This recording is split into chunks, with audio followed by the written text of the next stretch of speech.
Hello, I believe I'm live. We're trying to get people into the group. I'm sorry about the camera, trying to get everything set up here. And let me see what the problem is with the event. So just a moment here. It looks like we're having some event trouble. Let me see if I can try editing this again. And thanks for bearing with me here. For some reason, I can see that it's working, but it looks like the group is not. Let's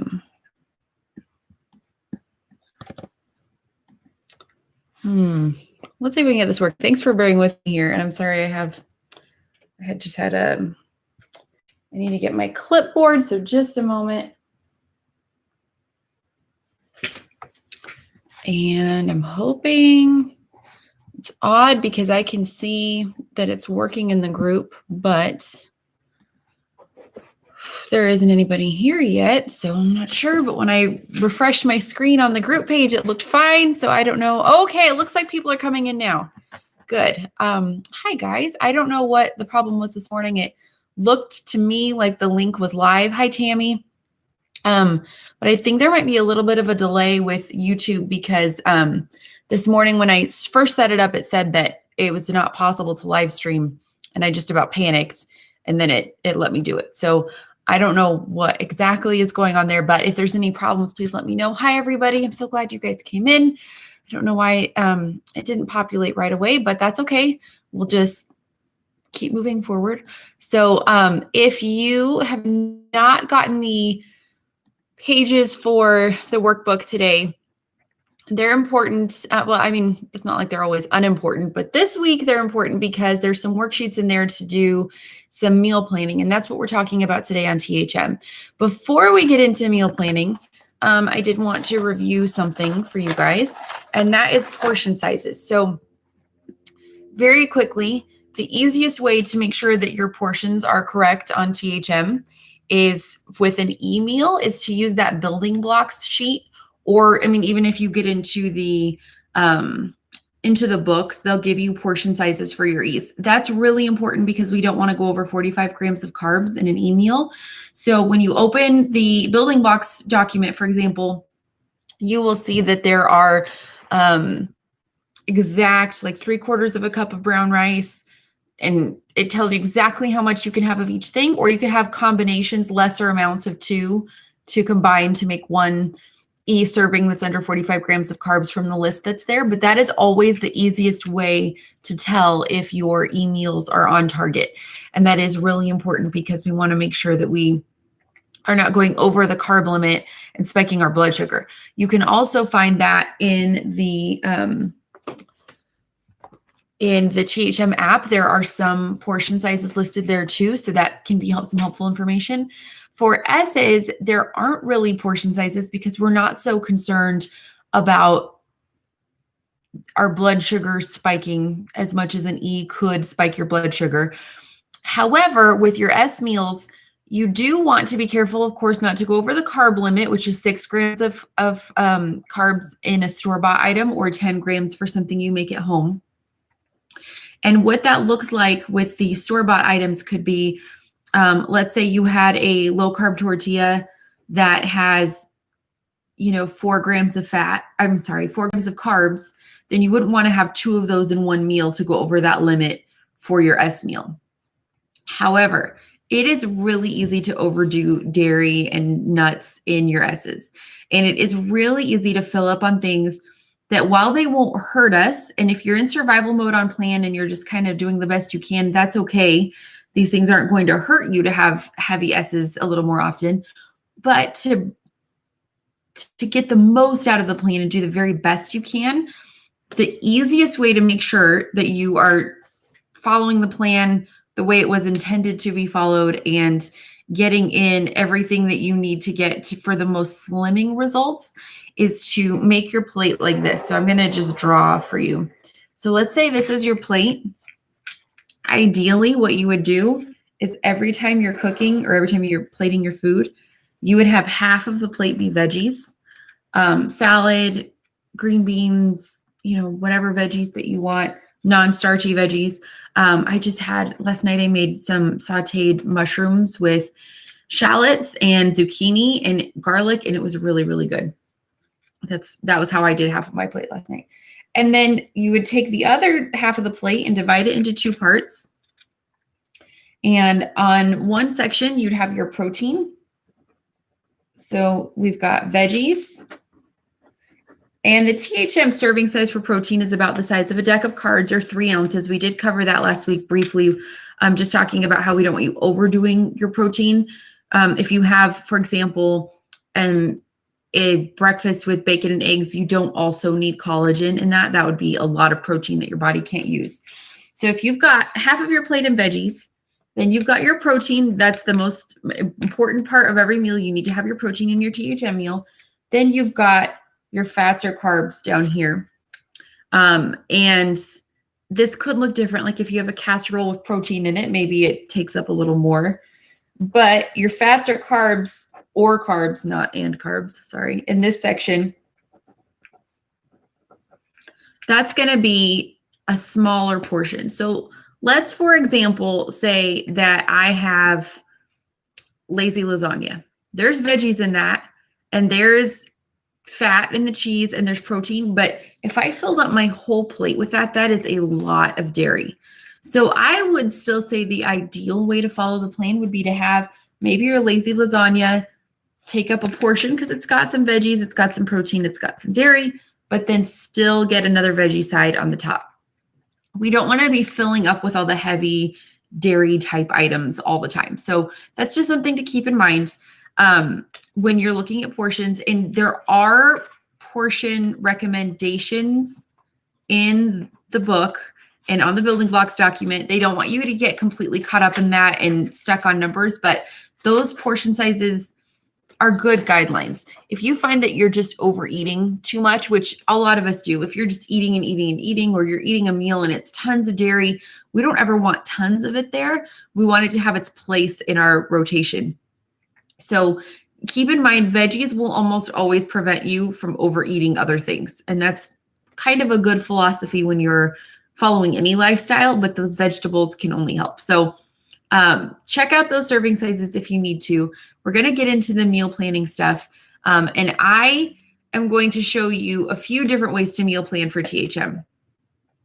Now, the way that there are a handful of ways to meal plan. My go-to is to shop my freezer, my pantry, my refrigerator, and then plan meals based on what I already have. That saves a lot of money. It saves a lot of time because I can just glance around. One thing that I used to do that I don't recommend or really do anymore is I used to keep a freezer inventory and a refrigerator inventory and a pantry inventory. And with kids, that just moves so fast. I wasn't able to keep up with it, and I wasn't successful with it. Someone else may be more successful with it. So now I just kind of go look, see what I've got, and then I'll come up with as many meals as I possibly can based on what I have on hand. And then I will use my meal plan blueprint that I'm going to show you right now that I make, I don't make this all the time. I make it every time we have schedule changes. And I use that blueprint to figure out what other meals I need to come up with. And then I plug those in and I'll make my shopping list based on that. Something that helps a lot as far as saving money goes, no one asked, but I'll just share this anyway. When I buy meat, I usually use about 30% of my grocery budget for stock up prices. So that means I will look and look until I find a great deal on meat, and then I'll use at least 30% of my budget. Sometimes I'll have saved it from other weeks to buy expensive things that are marked down, and that's usually meat. So for example, I bought, I don't know how many pounds of bacon, but a freezer full of bacon because they had a nitrate-free healthy bacon brand on sale at Sprouts for 99 cents a package. And I took as much as they would let me because that was a great deal. And I put it in, I had just gotten chest freezer, which isn't working now, but I do recommend stocking up, even if you don't have an extra freezer. If you can stock up on 1 or 2 meat items a week or more expensive items that are marked down, that's usually a good way to make sure that you're not going over your grocery budget. But with that, the rest of my budget, a lot of it is fruits and veggies. And then I have I think I calculated about 10% of my budget I use for special ingredients on THM. I'll usually save that up until there's a store sale at the THM store, and then I'll buy my Gentle Sweet and baking blend and things like that if I need them, or cookies as they had recently. I hope you guys were able to get some cookies. They're actually pretty good. So step one would be to, if you're meal planning the traditional way, inventory what you've got. That's not going to hurt you no matter what. Actually, that would be step one for no matter how you meal plan. Inventory what you have. And then we'll make a meal plan blueprint. So those of you who've been with me for a long time, we've done this a dozen times. So you probably already have yours, but we will go through it anyway for everybody else, because this, I think, is really key to successful meal planning on THM. So I'm just going to jot down the days of the week. Monday through Sunday. I don't know why I did it that way. I just did. Let's roll with it. And then breakfast, snack, lunch, snack, dinner, snack. So this is going to be my blueprint that I will use to meal plan. Well, I mean, this is going to be the same as the one I'm using right now. Okay. So then what I do is I go through and I just mark the meals that I'm going to be busy. The meals that I'm going to be out of the house. So that right now, we actually just changed our schedule. So Sunday lunches, I'm out of the house. Wednesday breakfast, Wednesday dinner, Awana. And we have tutoring. Monday lunch is out of the house. And what else do I have? Saturday dinner has been out of the house. So these are the times that I know I'm not going to be home. Or like with tutoring, the times that I will be out of the house, but I could be back in time to eat, but probably not back in time to cook, if that makes sense. So now that I have these marked down, I know I need quick and easy meals for those times, okay? Now, the second part of my blueprint, before I start plugging in which meals I want to eat, the second part is to go through and figure out when I'm going to have my ease. This just keeps me accountable because it is too easy to forget those ease. And I right now I eat 10 to 14, I think right now, maybe a little more. But for most of you eating 5 to 7 ease every week, and that's what I'm going to mark on this mock-up blueprint to show you. So I'll go through and I will just pick 5, I'll pick 7 times that I'm having ease. And that's 4. I don't want them all at breakfast. 5. I'll get 1 dinner in there and an lunch. I have an lunch. Okay, I'll do an snack. Okay, so now I've got some E's marked, and then I'm going to go through and mark 2 places that I can have FPs. So Renee, I'm sorry, it's not very fancy. It's just the days of the week and the X's, and then I'm marking my E's. So I'm just like, I'm sorry. I did try, I will try to show better what I'll go through it again. So all I'm doing is I'm going through and marking down which days of the week I have busy times and busy meals. So I'll put an X where those are. So I know I need to plug in fast, quick, and easy meals there. And then I'm marking down E's for the week. So all you need to do is days of the week, the meals and the meal type, like breakfast, lunch, and dinner. And then you're marking down times that you won't have time to cook, and then spots for 5 to 7 E's in a week. And then after you have your E's in, you're going to choose some FPs. I want everybody to be in the habit of having at least 2 FPs in a week, but more is great. I don't want you having too many, but 2 to 5 is a good starting point if you're not used to having FPs. So I'll go through and mark FPs in a few different spots. I'm going to be bold and have an FP dinner because I know that's not so popular, but it works. So just jot down a few times that you'd like to have some FPs. I mean, and it's so random for me. I just do it to keep myself accountable. You might have some more strategy regarding, I'd like to have an FP on this day because I know I'll be home. I won't be doing too much, things like that. So again, this is not anything, and not for you to copy either. I don't want you copying what I do. I want you to mark down what works for you. So if you have your weird collection of letters down, you've chosen when you'll have your E's, when you'll have some FPs, and when you know you'll be busy and out of the house. This is the blueprint that you'll use. The rest of the meals will be S. So you can go through and fill in your S's if you'd like to, or just know that the rest will be S's. And that blueprint, like I said, I will create that every time my schedule changes, but that's how I plug in my meals. So I will take that and look at it, and then I will make a weekly meal plan and just use that as a guide. So Monday, I said I would have an e-breakfast. So I'm going to have the giant baked blueberry pancake, things like that. Nikki said trim train taco soup works for FP dinner. Yes, that is a good FP dinner. And have you guys tried the Italian soup too? That's a pretty good one. I really like that one. And I put just a sprinkle of Parmesan on it. It's pretty tasty. But the way that I do this is basically I'll fill this in. I'll use this to fill out an actual meal plan, and I put some printables in the workbook for you. But the other thing that is important is to get your,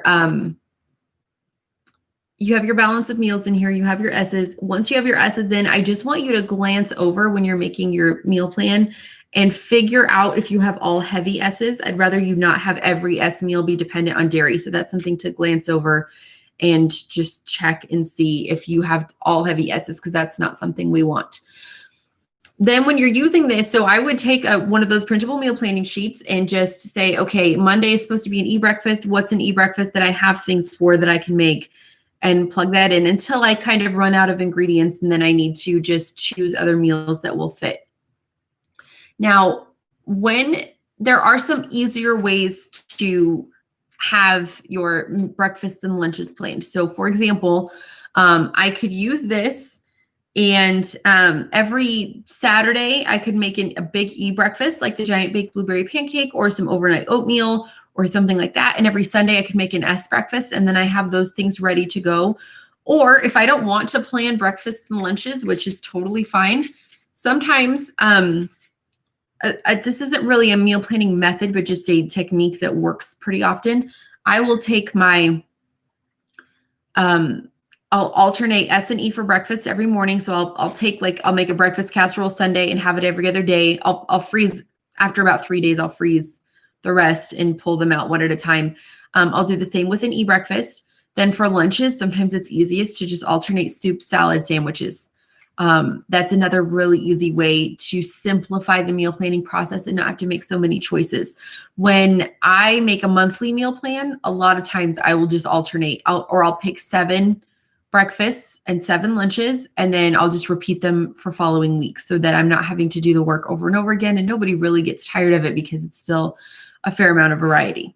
With dinners, a lot of times I like to do family dinner theme nights. So we do, like, the first one that always comes to mind is Whatever Wednesday, because we will do leftovers or snacks for dinner on Wednesday, because that has to be a quick and easy one for me. Taco Tuesday, Meatless Monday, things like that, fish on Friday, things like that can really simplify the meal planning process. And they still work with this blueprint because you're just choosing, I guess, kind of choosing from some inspiration to get those things ready to go. So let's see. Nikki asked, how do you break up snack fuels? So I don't differentiate between snacks and meals on THM. I just make sure that I'm getting a certain number of E's in a week and a certain number of FPs, and whether they fall into snacks or meals is completely okay. And that's the same for you too. I would say if you're never having an E meal and you're only having smaller snack type E's, that's probably not ideal. We want you to be getting a higher number of carbs in, get up to that 45 limit a little bit more often, but it doesn't really make a difference if it's a snack or a meal. So Renee said she freezes portions of those 2 soups, so she always has them ready to go. That's excellent. That's perfect. And Amanda said the fajita soup is an FP dinner go-to. Well, that's great. Yeah. And those kinds of recipes, when you find them, hang on to them. Amanda, is it a fajita soup online or is it your recipe? I'd love to hear more about it because it sounds really delicious. So that is that's the bare bones of making a meal plan for meal planners. Scheduling out when you're going to have your meals, making that blueprint, figuring out when you don't have time to cook so that, like, let's say Sunday for lunch, you don't write down that you're going to make a whole cooked chicken, but then you don't get home till 1 and you don't have time to cook a chicken, and then it kind of derails your day and your meal plan. So you make the blueprint, then you make your meal plan based on your blueprint and anything else that you think will make it easier for you. And the tools that make it easier for you often are the inventory that you've made or just made note of what you have, having stocked up on some meats and things like that. It can also make it easier to do a rotation like we discussed, or to focus on rotating breakfast, lunches, things like that, or the family dinner theme nights. Those are the things that can save you a little bit of time when it comes to your meal plan. If you are not a meal planner, the other way to do it, which I, in some seasons, have found that it's easy to follow a meal plan and sometimes it's not. But the other way to do it is to just make lists. So you would write down a list of breakfasts, a list of lunches, and a list of dinners, and a list of snacks, and just write down what you've got, what you want to have, what you think. I mean, this is sloppy, of course, but just keep a list on the refrigerator of available meals and then cross them off as you eat them. That seems so simplistic, but it can really help to know what you have.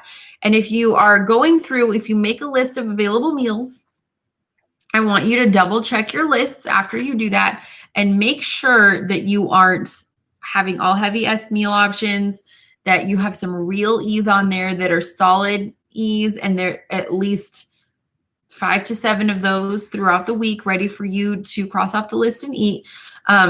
List making is a great way to meal plan because it can keep you from wasting food, which I think is so important. But it can also just give you some great ideas. And then whatever you choose to do, let's say you make a meal plan, you make a blueprint and a meal plan. Let's say you take pictures of it or save it, scan it and save it somehow, because you can reuse those. So when I was I think I was at being mostly on plan, but not quite completely on plan. I was making these meal plans I'd make them for a season. So for spring, I'd have, 3 or 4 months of meal plans, about 3 months. I would save them and then reuse them the next spring. I also would save my shopping list. So if you make a meal plan, also make a shopping list, keep it together on your phone or print it and file it, and then reuse them the following year. No one will know, but I'm still using meal plans that I made 7 years ago. And I just will rotate new meals in every once in a while as I find new recipes that I like. It's pretty simple process, but it just saves so much time. So we talked before about having your plan B. So your plan A should be your meal plan. Your plan B should be a pantry basket, which if you haven't done that yet, that's in the homework this week. I really think that's important. A pantry basket, you can get a bunch of ideas from the Perpetually Prepped Kitchen book. And then your plan C is either probably going to be eating out or having something like a sprouted bread sandwich, but you need to have your plans in place to keep you on track. Those are really, really critical to being successful long-term on this plan. Having your plan A, your plan B, and your plan C. And then this week for homework, we're also listening to some THM podcasts, and I want you to create your own meal plan and post it in the daily accountability thread to share with other people. Now, since you're making a meal plan, no matter what it looks like, no matter how that looks, I don't necessarily want you to post your food journals this week. If you find that you're struggling without it, that's fine, but I'd rather you post your meal plan and then let us know if you stuck to your meal plan or not. Now, another quick little tip, when you have your blueprint, or even if you want to use it for a list, something that helps a lot is I've gone through the THM cookbooks and THM Trim Healthy Table, and I print recipes. I always time how long it takes for me to make a recipe. And I will just, on the corner of my cookbook, I have little notes, 30 minutes, 20 minutes, 45 minutes. And then when I am trying to decide what I will eat, or even making a list like this, if you need to put stars or jot down next to the meals, which will be a little bit faster, if you start timing yourself when you're cooking and you have an idea of how long it takes you to make a recipe, using that information to choose which meal you'll make will save so much time. So if you have your full meal plan and you know, okay, that quick and easy night, I need a crock pot meal, I need an Instant Pot meal, I don't have a lot of time to cook, or I can flip through the THM cookbook and say, okay, well, this one only took me 15 minutes, so that would work too. Those kinds of things can just save a ton of time and a ton of frustration in the kitchen. So I recommend starting to time yourself as you make meals and figure out which meals you can make fast, which ones take a little more time. One of my favorite recipes, and it's a heavy S in the THM cookbook, is the Swedish meatballs, but it takes a long time. It's a long recipe and I like it so much, but my kids are always like, Mom, that one takes like an hour, and it does, and it's worth it to me. So I'll make it maybe once a month or so in the winter, but I know I can't use that one on busier nights. So keeping things like that in mind will help you. So Nikki, are you, okay, so Nikki wants to know if it's okay about the chicken fajita soup on Trim Healthy Table, page 90. So, sorry, I guess you could have read that for yourself, but I didn't know what the question was for. Sorry, guys. But yeah, that is going to be really useful. Finding soups that you can make in the Instant Pot is ideal because, man, those are quick and easy. Those Instant Pot meals, if you don't have one, I really, really recommend getting one. I should probably post it online somewhere, but I have one of the Instant Pot air fryers, and it's really fantastic. I'm really glad I got it. But anyway, your Instant Pot could be your best friend. I like to put stuff in there. I like to cook frozen meat in there. It cooks up pretty quickly. But there's tons of soup ideas, especially now that it's getting colder. I feel like there's a lot more meal options available to us with casseroles and soups and stews and things like that. One of the recipes that I've really been enjoying is the Pioneer Woman has a beef tips recipe. It's like it's a steak bites. And all I did was I took her recipe and I swapped out THM's baking blend for flour, and it's really, really good, even with baking blend. So keep an eye out for things like that. Sometimes you just need to make simple tweaks to adapt a recipe to THM, and sometimes it's a little more involved. But when you're meal planning on THM, I think the critical piece is not over planning for your time. Don't plan something too ambitious when you don't have time to make it, and making sure you get your ease in. I have seen so many meal plans where there's 3 or 4 E's, and the THM way of life just is not going to work for you as well if you're eating that way. So you need to make sure you get your E's in, get in the habit of having some FPs, and get in the habit of filling your plate with veggies before you eat. It just is common sense that eating as many veggies as you possibly can before you get to the other stuff will help you eat less of the stuff that's not as beneficial to your health and not as beneficial to your waistline as that. I did also want to just quickly mention that if you are getting desserts, dessert is fine to have if it's the same fuel within 1 hour of finishing your dinner. So THM says you can go ahead and have that if it's the same fuel. If you can't have it within that time frame, then you wait 3 hours and have protein with it. But something that I wanted to cover just briefly is fuel stacking. If you are fuel stacking, what fuel stacking is basically is, we'll use the low carb tortillas again. Let's say you have a dinner of fajitas and you use a low carb tortilla. That's completely fine if it's approved by THM and it's allowed.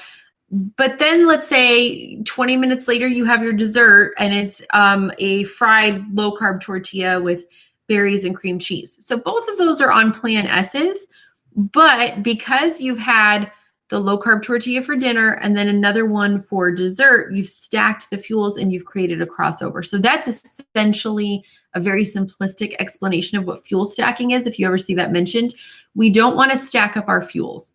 We don't want to have sometimes there's even FP meals that like Wassa crackers. Let's say you had a THM dinner with Joseph's Pitas, and then we want to wait 3 hours, but occasionally if you have to have an FP snack, it's okay.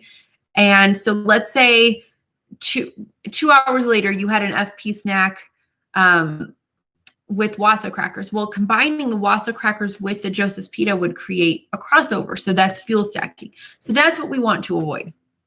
So if you're having dessert, go ahead and have it after dinner, unless you're going to be stacking your fuels. Or if you can't have it immediately after with the same fuel, go ahead and wait 3 hours and do it then. So with protein. So that's all we have for today. And next week next week is the last session. We're going to be wrapping up some boot camp things and talking about setting goals for continuing to move forward. I have had quite a few people ask about signing up for the year. So I'm going to be posting information about how to do that later today. And if you have any questions, please feel free to ask. And we are going to have probably a plethora of meal plans posted. There will be tons of meal plans. Go ahead and snag them. I mean, if you're posting, I'm assuming you don't mind if other people copy your meal plans. Don't post if you don't like to share your meal plan. But with that in mind, if you start to struggle without sharing a food journal, please go ahead and share a food journal. I'll check it for you. But if you're not struggling and you're just sticking to the meal plan, that's totally okay too. Just sometimes it's redundant and it feels like extra work for you guys if you have to create a meal plan. And yay, Audrey. Audrey's down 50 pounds. I'm very excited, Audrey. That's really good. I'm really happy. So congratulations to Audrey. And I think that it's going to be fun to look at everybody's meal plans. If I see any problems in the meal plans when I'm checking them, I will let you know. I anticipate that you guys at this point will be doing pretty well. But and everybody congratulate Audrey, please. That's really exciting. I'm really excited for her. That's pretty awesome. So we're going to be wrapping up this session, but I will be seeing you guys in the group. And if you have any questions, please let me know. Bye.